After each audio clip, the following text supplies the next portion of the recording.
Iran ని చూసుకున్నట్టయితే టెర్రెయిన్ ప్రకారంగా కానివ్వండి, డిజర్ట్ కానివ్వండి, hills, rocks, everything huge country అండి, పెద్ద కంట్రీ, 80-90 బిలియన్ ఉండేటటువంటి కంట్రీ. వాళ్ళు fighters, in fact they are not the people like you know వదిలిపోదాం అనేది కాదు.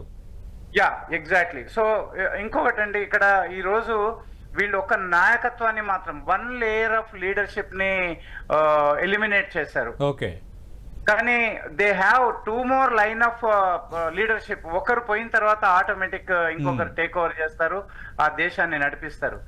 సో ఇది అమెరికా ఎక్స్పెక్ట్ చేసినంత ఈజీగా డెఫినెట్లీ అంటే ఇరాన్ ఏంటి అని అంటే हम हो सकता डूब जाएंगे लेकिन हम बाकी लोगों को भी डूब के मरेंगे అనేది వాళ్ళ కాన్సెప్ట్. మిమ్మల్ని మాత్రం వదలం. ఈ రోజు గల్ఫ్ లో అంటే గల్ఫ్ ఏరియాలో వివిధ కంట్రీస్ లో ఎక్కడెక్కడ యుఎస్ ఎయిర్ బేసెస్ ఉన్నాయో వారిని వాళ్ళ పైన అటాక్ చేయటమే కాకుండా ఇతర సివిలియన్ లొకేషన్ లో కూడా అటాక్ చేయటం జరుగుతుంది.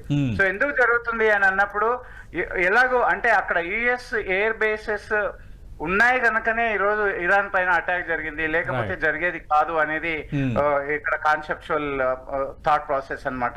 సో అయితే ఆ రోజు చెప్పారు కూడా, ఏదైనా జరిగితే మేము మిమ్మల్ని వదలము అనేది కూడా ఇరాన్ చెప్పడం జరిగింది. సో దానిలో భాగంగానే వాళ్ళు కంటిన్యూస్ గా ఈ రోజు అటాక్ చేస్తున్నటువంటి పరిస్థితి. అయితే ఈ రోజు మిజైల్స్ అంటే వీళ్ళు అనుకుంటున్నారు ఒక లీడర్షిప్ ని మేము తీసేస్తాము, ఎలిమినేట్ చేస్తాము, ఇంకా లీడర్షిప్ లేదు, వాళ్ళు లొంగిపోతారు అని. లొంగే పరిస్థితి అయితే మనకి ఇప్పుడు ప్రస్తుతానికి కనిపించట్లేదు. ఇంకొకటి ఇక్కడ ఉండేటటువంటి అర్బోజ్ జలసంధి ఏదైతే ఉందో అది చాలా క్రిటికల్. ప్రపంచాన్ని అంటే రోజు tons of litres of petrol ఏదైతే వెళ్తుందో అది ఇక్కడ ఆగిపోయింది, అది క్లోజ్ అయిపోలేదు. ఎగ్జాక్ట్లీ ఎవరైనా వస్తే మేము డిస్ట్రాక్ట్ చేస్తాము, మేము అసలు వదలము అనేసి చెప్పడం జరుగుతుంది. ఆ విధంగా ఏదైతే ఈరోజు ఇరాన్ యుఎస్ బేసెస్ లో టార్గెట్ చేసిందో అది మాత్రం వదలదండి.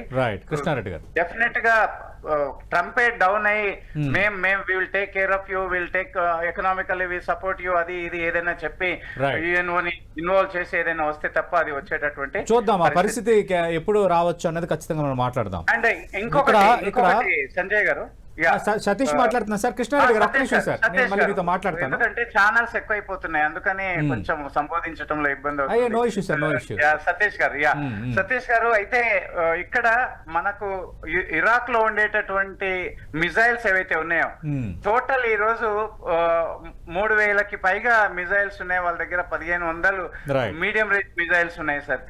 దానిలో ముఖ్యంగా సూపర్ సోనిక్, అదే హైపర్ సూపర్ సోనిక్ ఏదైతే ఉందో గైడెడ్ మిసైల్ ఉంది, అది ఆ గైడ్ మిసైల్ ఏదైతే ఉందో దాన్ని ఇంటర్సెప్ట్ చేయటం ఎవరి తరం కాదు సార్. సో అండ్ దీని యొక్క కెపాసిటీ కూడా నేను మళ్ళీ ఇరాన్ దగ్గర కెపాసిటీ ఏంటి సార్ కంపేరింగ్ ఇండియన్ కెపాసిటీ అది నేను మళ్ళీ మాట్లాడతాను నెక్స్ట్ టర్మ్ లో.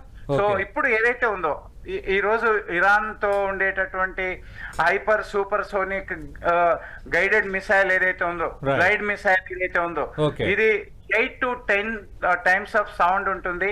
దీన్ని ఏ యాంటీ మిజైల్ సిస్టమ్ కూడా ఇంటర్సెప్ట్ చేయలేదు సార్.